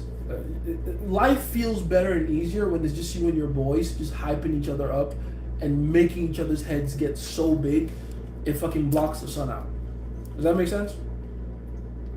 It's how you have a tight unit group of friends that can conquer the world with you. You feel me? Let's see. Why wouldn't you want to have control and power over relationships? Because every attempt, it's not that you shouldn't have it, it's more like if you try to get it, you'll fuck up. Does that make sense? If you try your hardest to, it's like the whole, we were just talking about, how men should interact with each other thing. What is the main key of what I just said about, how to interact with other men? You gain power over other men by relinquishing it. That's the trick. Like, I just gave you the ultimate life hack. Go use it. You gain control and power by relinquishing it. Every attempt at trying to hold on will make it run away from you faster. It's like the thing I'd say about a mate garden. Same exact science. Anything you do to try to keep your girlfriend is what will make her leave. Every time. Every attempt you make, I'm going to check her phone, make sure she's not cheating. I'm going to make sure she has a curfew so she can come back home at this time. She must text me before this amount of time fucking passes and I must have her location. Every time you do something to hold and restrict and keep in place, all you're doing is unconsciously teaching her, look for the exit, look for the escape. And when she finds one, she's out. So, it's the same way with it. It's not that, you shouldn't have control or power. It's just, you will never have it if you try to get it. You just never will. Would that work, especially if you're a built guy that initially think that you're better than that? Exactly. Thank you for also exposing that, Mexicans. It works especially well if they can see that you're clearly beating them at so many other things, if that makes sense. Right? If you're a guy that has eminent, overt value, and they already think to themselves, man, this guy's better than me, and then you go, oh, no, here's something you're actually better than me at. Boom. Insecurity cleared, resistance gone, you're not friends. Just like that. Because that's it's such a weird, unfortunate thing about how humans and our ego works. But people feel safer around you and with you when they think they have something on you. I hope that makes sense. Right? What makes people connect with others usually is the thing about them that they think is less than ideal. It's the vulnerability of it, So yeah, keep that in mind. Why wouldn't you? You play guitar? Yes, I do. My girl has continuously been getting 2 to 3 lottery numbers correct for the last year. They come in her dreams, visions, and things like that. Ooh. At first, I didn't pay too much attention until she started telling me the numbers that were going to come out before they were announced, time after time. I was shocked, but she says for some reason she can't remember all 7 she sees in her dreams or visions. She said to me, we've never been this close. What are your thoughts on this and how can I help her? Ooh, your girl, man, you're gonna force me to give away some secrets now.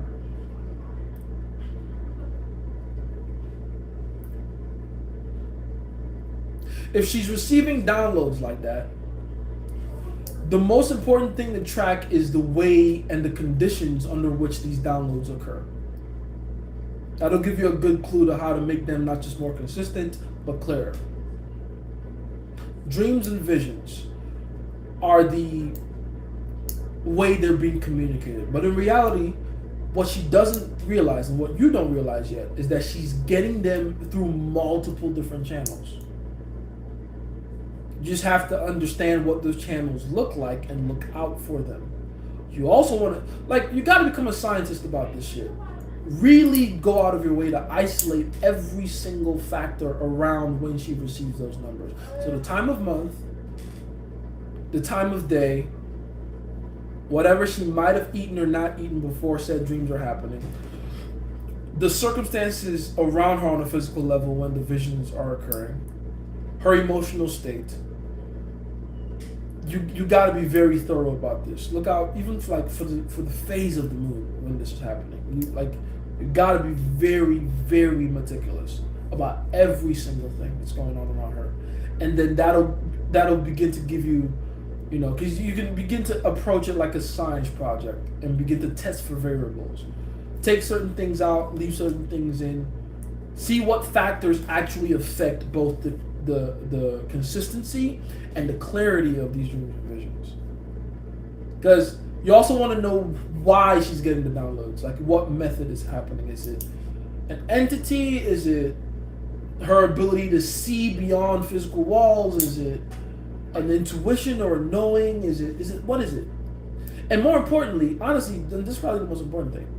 Why is she getting those numbers? Is she hyper fixating on those numbers and that's why she's getting the answer to them? If that is the case, she has one of the most important, and she has, different people call it different names throughout ancient history, but I like to call it, she has the power of an internal Google.com. Basically, there's some people on this planet, and it's not everybody, it's a very unique gift, that can ask a question of the algorithm, this simulation we live in, and get instantaneous direct answers. If you think about it like that, you very quickly realize, this is assuming this is the particular gift or channel she has open. If this is the case for her, then you realize very quickly she's underutilizing her power. Maybe there's other things she can ask for that aren't the numbers of a lottery system that is man-made. Hint, hint, wink, wink. There's better questions to ask Google if you want to get some shit done. But hey, congratulations though. Lucky bastard, right? Holy shit, some people, God just loves some people. You know what I mean? It's great. God just loves some people. You're just like, I love you. But it's still, it's still our responsibility to use these gifts correctly. It's a very hyperactive mind your girl has, a soul that can process that information, and clearly a design that's built for it. So I'm jealous, but I'm not too jealous. I've seen that before somewhere. What are your thoughts on? Oh yeah. Begin to isolate variables and figure out what's going on. Why would you say God loves certain people? His compliance ladder. That's funny. Yeah, man, like, God has his favorites, man. Like, let's not lie, God has his favorites, for sure. God has his favorites. So, yeah. It's how it is. Do we all have gifts? Yes, we all do. Some are just, most people's are repressed or misaligned. And it takes a lot of effort and research to figure out what yours are. And there's systems in place to help you, by the way. So it's not like you need to go blind. There's systems in place. You can, do your own research at your own time. But yeah, we all have gifts. Some just most lie dormant, Modern art is ugly, plus if the message can be everything you want it to be, there's no message to start. That has nothing to do with what we're talking about, Gizmo. Yo, what's good, Jace? Been a while, Mr. Chunks. Holy shit, Mr. Chunks, what you been up to, man? Let's see. Gizmo's out here being a revolutionist in the comments. I am nothing like y'all. Shout out to you, Gizmo. Good way to be special. Okay, the instincts are and always will be there. I now understand that we lived vicariously through Batman, Superman, Spider-Man for the strength and risk they took. We wanted that. Yes, exactly. We live vicariously through heroes, ancient and modern, because they exemplify to us the characteristics and traits that we wish we had, or not, we do have, but demonstrated more often. So yeah, absolutely. Billy, what's going on, man? I meant approaching me. I only went up to 100% indulged dancing with a group of women drunk. I don't know what we're talking about. But wasn't there a quote in AOT like, because I was born in this world, and you're gonna suggest that his right to exist? It's not that you don't have a right to exist. If you're here, you already exist. Clearly, you have some kind of right to. The fight, the earning comes in when you want to exist in a certain way, when you want to have a certain identity, you want to live a certain life, you want to have a certain impact. You know, people think like people, especially here in the West, are very entitled, man. Like, I grew up in Nigeria. I know what our actual human rights are, and I'll tell you what they are. Nothing. Save the right to keep breathing air. You really have no rights at all. You've been told you do. But even the rights you do have, you can't have if someone doesn't go out of their way to help you enforce them. Hell, if you don't have the capacity to enforce your rights, you don't have them. You have a right to live until someone takes your life without you being able to defend yourself. You see? So, again, you gotta earn this shit. You have to earn this shit. Fuck your morals, fuck your compass, fuck what you believe is right or wrong. If you can't defend your rights, they don't exist. Plain and simple. And that's the harsh reality of the world. We've built a civilization, right, that gives us safety and comfort, a buffer between us and the animal kingdom we should exist in. Which is great. I'm not complaining. I love having access to the internet. I love having access to clean water that I can just turn a tap on and it comes out. I love wearing clothes that are cool. I love jewelry. I love, fans and AC and air conditioning. I love the world we've built. I love it so much, but I also grew up in Nigeria where I went an entire year without any electric power supply at all, which I know most of you here have not.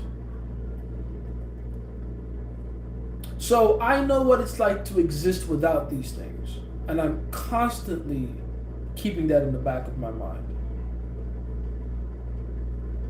I know what it's like to not have the things that you believe are your God-given rights. And I still survived. And in fact, I had a lot of fucking fun. Pretty happy. Right? So, all that to say, yeah, fuck your rights. Don't confuse the fragile simulation, the matrix, the social conditioning world we've built on top of the actual physical animalistic world with the real world. Don't confuse the two. Like, this world where we get to talk to each other through a black mirror is the real world. It's not. It's not. Be grateful for it. It's fun. It's convenient. It's awesome. But it's not the real world. And the rules of the real world are very different. In fact, usually in direct contradiction to the social world we've created, the civilized world that we live in. Right? We're talking about Lindsay Clancy. This lady took out her 3 children. It's a fucked up thing to do. Terrible thing to do. But according to evolution, makes sense. Have I ever talked about what postpartum is in accordance to evolutionary psychology? It's quite bleak, but if you listen, I can explain it real quick. What is the use of postpartum? Well, what we refer to as postpartum. Which is it's a wrong way to name it, by the way. We call it postpartum because we refer to it as a depression that might set into a woman after childbirth. It's deeper than that.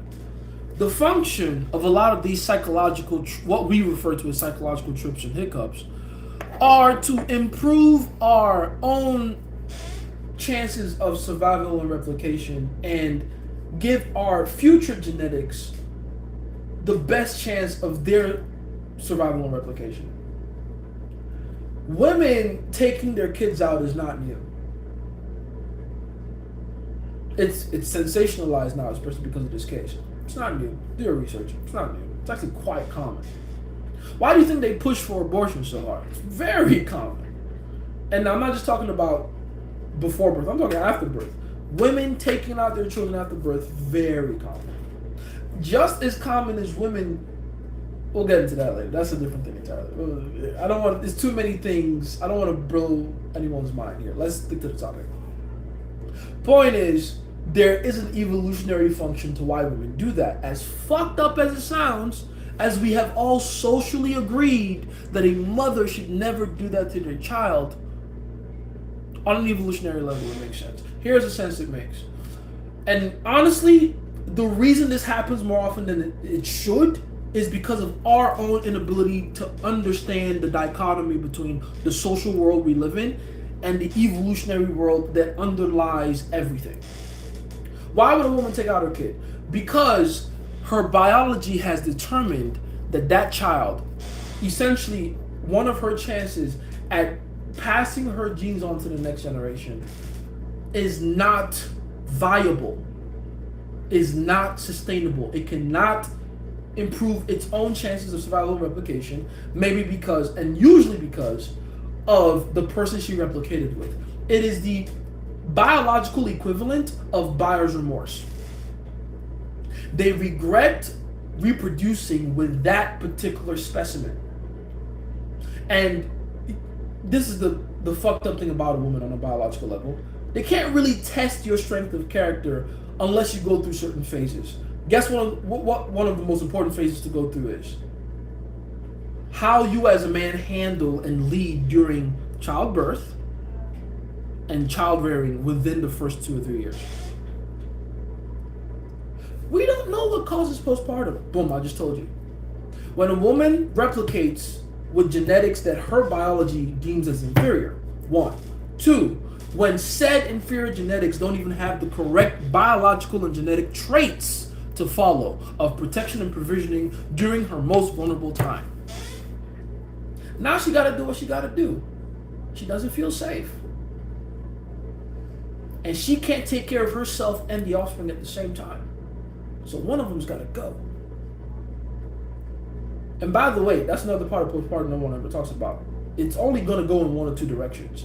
Either the violence goes externally, like in this case, Lindsay Clancy, her kids, or it goes inwards. Usually though, it goes both ways. In Lindsay Clancy's case, funny enough, it's both cases, but her attempt at trying to unalive herself, it failed. They were able to resuscitate her, even though she's going to be in a wheelchair for the rest of her life, right? But yeah, that's literally, it's the game over version of women in childbearing and childbirth. That's what postpartum is. And by the way, when you go through the world of psychology as we come to understand it, it's so flawed because of the way they attach different connotations to certain things. I'll give you another example. We call it a midlife crisis. Oh, this person reached ages 35 to, I forget the age range for midlife crisis, 40 to whatever. And now they're acting erratic. Now they're acting weird. They're making impulsive decisions. This is weird. This is crazy. It's a disorder, midlife crisis. It's a crisis. Is it a crisis? If you go your entire life on this thing, whatever it is, a disc, ball, rock, whatever you believe it is, spinning thing that we live in for 2 decades, 40 years of your life, do you not think that at some point your psyche will naturally trigger a sort of assessment test to see how far you've come, to see how successful your actual chances of survival and replication have gone or improved on? No? Yes? And if it goes through set assessment tests and figures out that there's a bunch of things that haven't been completed, you don't think it'll try to complete it? You're a 40-year-old man going to Disney. I bet you he never went to Disney when he was a kid. That's why he's doing it now. He's trying to make up for lost time. Because Maslow's hierarchy of needs, it needs to be met. The child in you needs to play. I don't care if you're 50, it needs to happen. Your psyche's aware of it. But we call it a crisis. Oh, he's cut his hair and he's going to the gym and he has a tan. And he bought a motorcycle. What the fuck? Crises. No. He skipped out on all those. He's trying to make up for it. Michael Jackson, famous example of this. Love his example of this. Had a whole fucking theme park in his house. giraffes, rides, the whole nine. That's so weird for a man to act like that. That man did not have a childhood. The energy from that inner child that needs to come out and play was dormant the whole time. But then he got rich as fuck and had enough money to let that child come out and play. Which, by the way, is how you know he didn't touch kids. For anyone wondering, even without having the actual court evidence and going through the transcripts, that alone, on a psychological level, is proof that he didn't touch kids. A child that wants to play doesn't want to assault another child. What? It's not real. That's an adult thing. If I was someone that's trying to regress into childhood, go and do some adult shit. What? As flawed as DSM-5 is, even that would agree with me that that's fucking weird. But I digress. Whether it's Saturn's return or midlife crises, Stockholm syndrome, postpartum, these we call them disorders because of what we refer to as negative consequences that come out of them. And I'm not saying they're not negative. 3 kids died. That's fucked up. But don't get it twisted. The circumstances for why that happened are kind of plain. Kind of obvious. She should still get punished for it. Obviously. I'm not excusing anything she fucking did. It's weird. I said it before, women are losing credibility by supporting that woman. I don't know why the fuck they thought that would be a good idea. But make no mistake, that entire situation is society's fault. It's not his fault, her fault, it's society's fault. This gender war thing, it's all coming from the same exact place. We're forcing women to go against their biological design. What is a woman's biological design? Again, like I said before, to cash in their value on their best opportunity to get the most bang, pun intended, for their buck. If they find themselves in a situation where they don't, and they realize they can't get out of it, game over. That's what needs to happen. That's what needs to happen. You know how many babies get dumped in dumpsters on a yearly basis? Orphanages all over the country, full. Where do you think those babies came from? Think all their parents died? No. A lot of women are doing the math.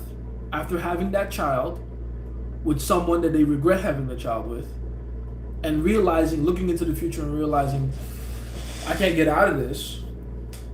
I wanted to take responsibility, accountability for their choices.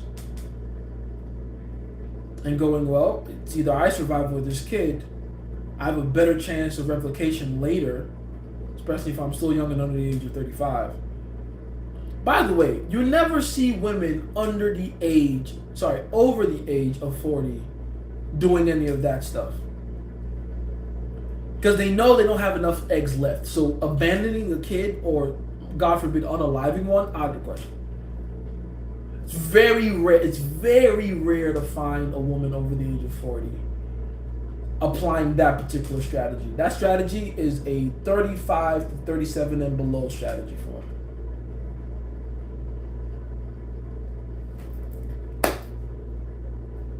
So yeah, that's your quick lesson on how postpartum actually works. I should not be smiling, but I have to smile to keep from crying, because that is a sad situation. There's 3 children, man. It's 3 kids. But 3 kids she deeply regretted having until it boiled over into that, you know. I mean, if you go read the details of how everything went down. She took that man's favorite son after unaliving him, the favorite of the 3 kids, his favorite son, and put his body in his office, in his home office. Yes, it's evil, absolutely, but also textbook evolutionary buyer's remorse. It's the same way, by the way, you know, to give an example, to make it make sense to you. It's the exact same thing when a man takes a girl from the club, goes home with her, finds out she has a dick, and then unalives her. Throughout biology, you can study this in both humans and other animals. There's a constant theme of, if you try to evolutionarily trick me, you're dead. That's why cheating and homicide go hand in hand. I'm not saying it's right, but the science on it is clear. Don't be mad at me. Intersexual competition is a real thing. And people, many people throughout history have died over this. And we all keep acting like it's over some situation in a vacuum. No. The pattern keeps showing up, and for whatever reason we haven't adjusted to meet this need, to solve for this. Every year people are dying, based off of this intersexual competition. Man does this, woman does that, trickery, deception, caught.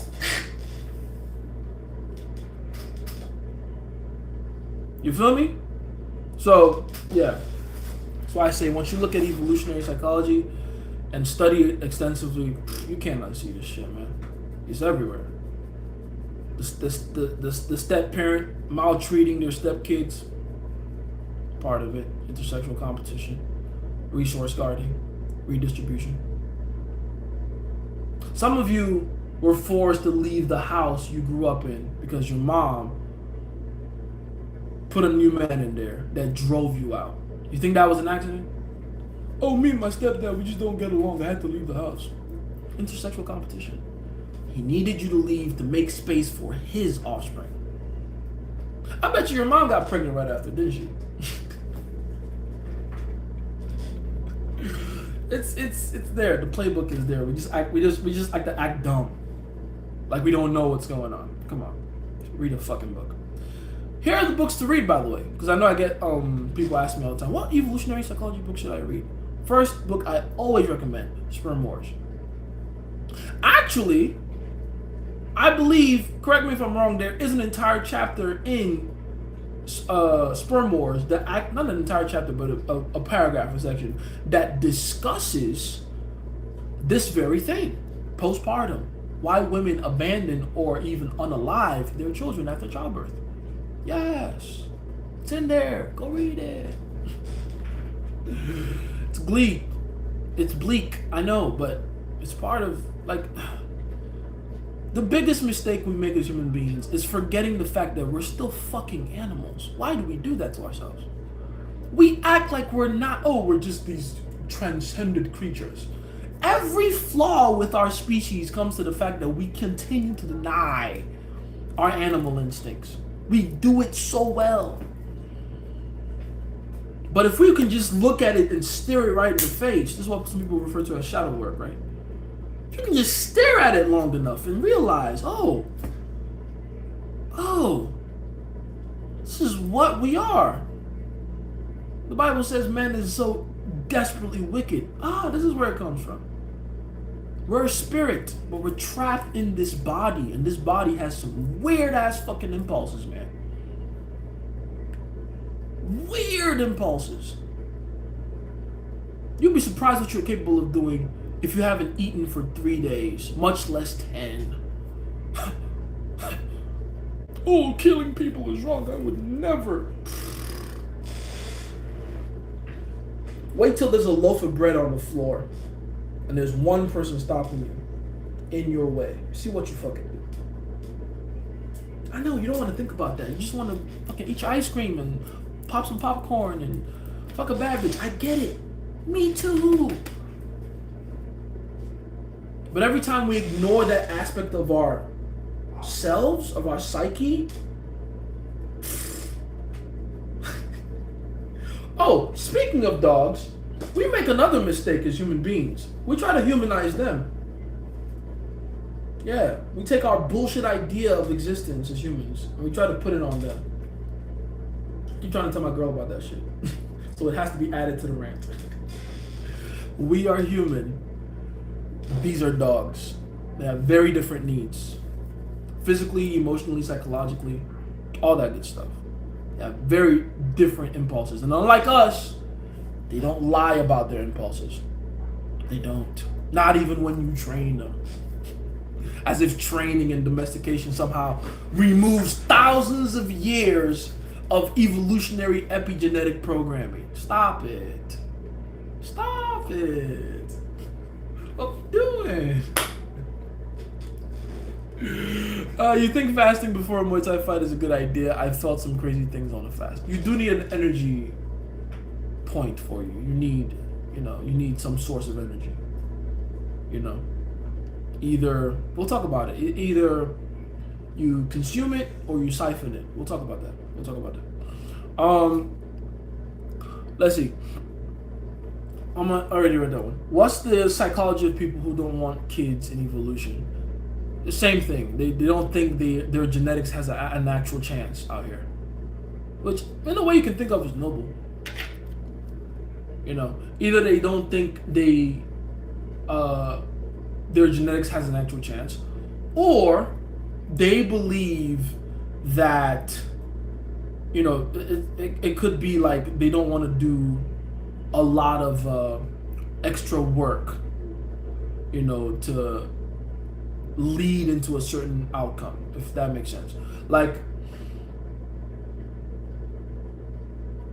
put it like this. Whenever you talk about someone that doesn't want kids, a perfect example to me is John Cena. Now, I'm going to tell you why. Because John Cena for many years was saying, I don't want kids, I don't want kids, I don't want kids. He was with his ex-girlfriend, Nikki Bella. I don't want kids, I don't want kids, I don't want kids, I don't want kids. Then she gave him an ultimatum and subsequently left him, which, ironically, him agreeing to not wanting kids with her after all those years of not wanting kids is exactly why she lost respect for him and left him. Ironically, right? Women. You need to hold frame, guys. So be careful what you want to hold frame for from the jump. Anyway, point is, he immediately gets with another woman. I think she's like Armenian or something. Someone correct me if I'm wrong. And boom, kids. I don't want kids. I don't want kids. I don't want kids. Boom, kids. Another example I like to take is Nick Cannon. Nick Cannon had twins with Mariah Carey. He was so content. I got my babies, my twins. I'm okay. Then Mariah Carey leaves him. Who cares? I still got my babies. Boom. Then he finds out he has lupus. Now he's known as the premier Hollywood baby daddy. Right? Nick Cannon? That's his thing now. Nick Cannon. Hella kids. What changed? John Cena, Nick Cannon, what changed? Alex Hormozy is my favorite recent example, by the way. Shout out to Alex Hormozy. Love that guy. If you're in the business and online coaching space, you know who he is. Shout out to Alex Hormozy. Don't want kids. Me and Layla, we shouldn't have kids right now. I don't think kids are really a thing for us. His mom died last year. 3 months later, they announced Layla's pregnant. What changed? Are you seeing the pattern, or do I need to say it out loud? There seems to be, in my humble experience, from where I'm looking, there seems to be an inextricable link between loss and mortality and reproduction. What's that about? What's that about? Evolutionary pressure to reproduce comes in when circumstances change or when they know that they're running out of time. What's that about? What's that about? Google this, by the way. There's a study that shows that people who know they have very little time to live, especially cancer patients, become some of the most reckless risk takers there are, including to the point of impregnating multiple people before they die. If there's the men. If it's the women, they become nymphomaniacs. Fuck everybody. Easiest bitches to fuck.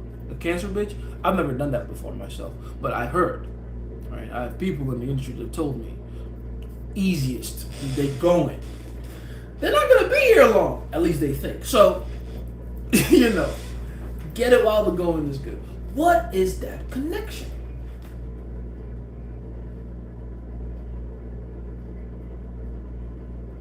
Yeah, there is a link between running out of time and needing to reproduce as quickly as possible. Because at the end of the day, you haven't successfully survived if you don't replicate. Now, lucky for us, replication isn't just a physical thing. It can also be ideological. Kind of like what I'm doing right now. You could call this ideological insemination. I'm leaving a piece of myself, not genetically, but ideologically. Jesus Christ is said to not have had any physical children. But there's still a lot of people, myself included, who carry around his ideology to this day, 2,000 years after his death. That's successful ideological replication. Hell, even the Austrian painter, that guy, yeah. He too successful because there's a lot of people since even his death that still carry around his ideology. I'm not gonna, argue if it was wrong or right. I think it was wrong, obviously. But not all of it. We'll get into that another time. But every ideology does have a useful aspect to it, believe it or not. But replication is everything. That is the ultimate sign of life. That is the ultimate sign of life. Is that it reproduces, that it multiplies. That's why God said in the Bible, "Go ye therefore and multiply." It's part of the gig.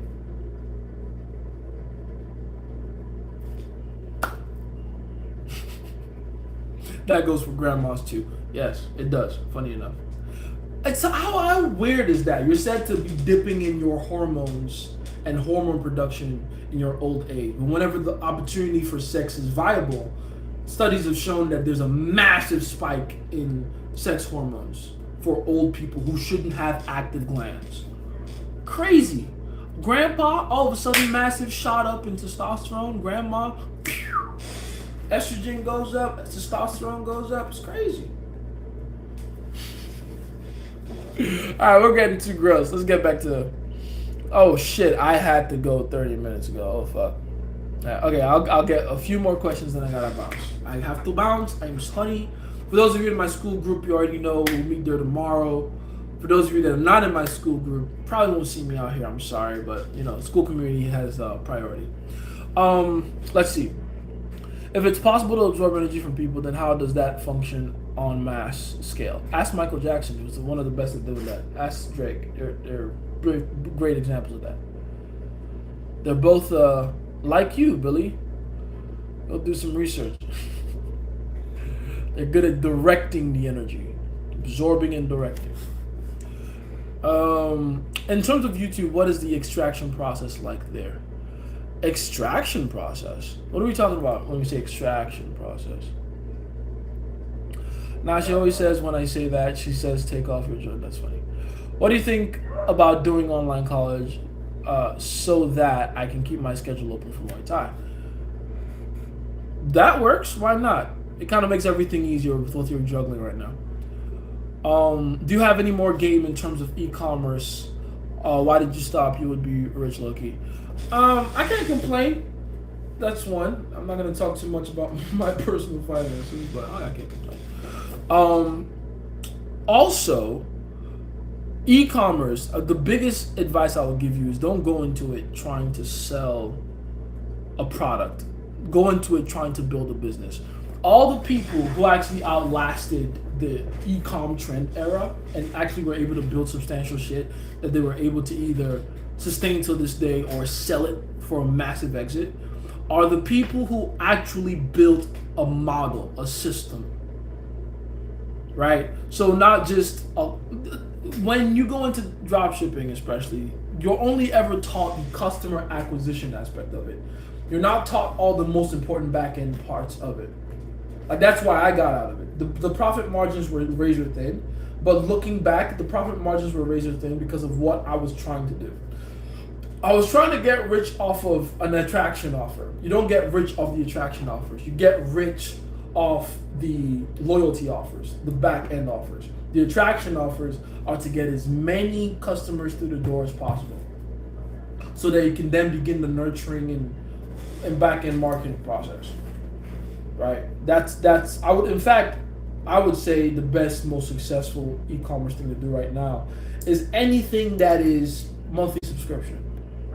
That, like, if you can build a monthly subscription model that works, you're gonna be very rich in e-commerce. I don't care what you're selling, right? But just understand the process of the customer experience, how they interact with your business when they first meet it, the very low barrier to entry coming in, that's your low ticket product, and then how you nurture them into making a few purchases, one-time purchases, that then leads into, oh, by the way, if you keep enjoying what it is we do, here's a much cheaper alternative for you that's a monthly subscription, and then you get this same value or service or product in the mail every month.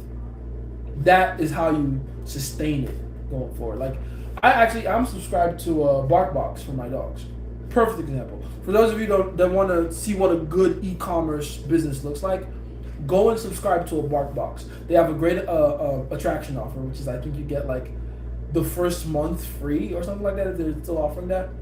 And basically what happens is you get a box with treats and toys for your dogs in it every month. And every month it's a different toy and a different bag of treats and a different theme. Like for Halloween, you get a different theme, and the box is always very well designed and colorful. I don't keep the boxes. I'm not that much of a like crazy fanatic, but I bet you there's people that just stack and keep the boxes like fucking Pokemon cards. They're that well done. And again, couple of toys. Customer service is amazing. One month they gave us like the wrong toy or two of the same toy by accident. We called them, they gave us another free box. It was great. And I can also tell, because the monthly subscription last I check is like, I think $35 a month. Super cheap. But it's even cheaper for them to reproduce those boxes. Like, I feel like each box, just doing the math in my head, probably cost them, if they're doing everything by themselves with a factory at cost, like $5 at the most. So that $30 on top, straight fuck, okay, $5 for that, another maybe $5 for like shipping and handling, assuming they're not taking a lot of the responsibility for that as well. And boom, the rest of it is just straight profit. Straight fucking profit. That's a great business. And then you have that on a monthly subscription where you're getting paid every month like that, on top of like the additional promos that come in, which again come in with these physical boxes, because that's how the business is built, right? They have so much emphasis on the experience of opening the box. So the promos are embedded in the boxes as well. You open the box, oh my god, treats for my dogs. The dogs have it, they love it, they have fun, they tear up the toys, they eat the treats, whatever. And then at the back of it, or like you slide out a certain portion of the box, boom, there's a promo code for something that's a little pricier, but is even greater value than just the box you get. It's a great business. That's I think what every good e-commerce business should look like to some degree. And you can do that with every single one of them at different price points, obviously. Like if you're doing jewelry, for instance, I'm sure your monthly subscription is going to be a little pricier, right? Like I think that's what it is for, I forget the name of these watches that I saw, but they pull you in with essentially a luxury brand quality of watch for like $80 per watch, and then the attraction offer is buy one get one free. And then once they pull you in and you get a few more pieces, and they go, hey, we'll give you a new piece every month if you pay this standard amount of money. I think it was like $100 a month every month. It's crazy. Pure profit for them, because I know those watches don't cost more than like $20 to make these. You know what I mean? So yeah, crazy good business idea. Just make sure it's monthly subscription. Make sure you have a solid offer in the beginning, and make sure you plan for the long term. You're not gonna make money in the front end with, the customer acquisition stuff. You're gonna make your real money in the back end with like the major upsell and the upcharge stuff and the monthly subscription stuff. Okay, that's how you want to think about it. I'm 25, she's 31. We met on the cruise. Oh yeah, that's not a big age gap. It's 31. You'll be fine. Development. Shh. I'm doing too much. It's kind of late for this, but what do you think happened with Ilya Taporia and his wife? Oh shit. I mean, I don't know the details of what happened. He got the running joke at the time was that he got with a girl from Miami. It's Ilya. Most of these fighters are amazing at fighting and suck at relationships. I can't imagine Ilya had any time while he was training to become champion to actually learn how women work. Unfortunately. And most of these guys will end up having like really shit relationships because of it, you know. Except Sean O'Malley. Sean O'Malley will be fine. Sean O'Malley is one of those few people that actually paid attention to both. You know, figured out how women work, but also learned how to fight at the highest level. Let's see. All right, I gotta go, guys. I gotta bounce. It is time for me to beat it. It is time for me to bounce. I'm happy you guys stayed here the entire time with me. I'm very happy and grateful for that. Love you guys and appreciate you guys. If you haven't yet, go get the interview, link in the bio, all that good stuff. And if you're on YouTube, like, subscribe, all that good, crazy stuff. You know, keep the channel going, all that good stuff. I love you guys. I appreciate you guys. And I'll see you next time. I'll probably be here on... When will I be here? I can either make it on Monday. I'll be here on Monday. Monday will be the best day. I'll be here on Monday. All right, this is JaceTheScientist. Do with all this information.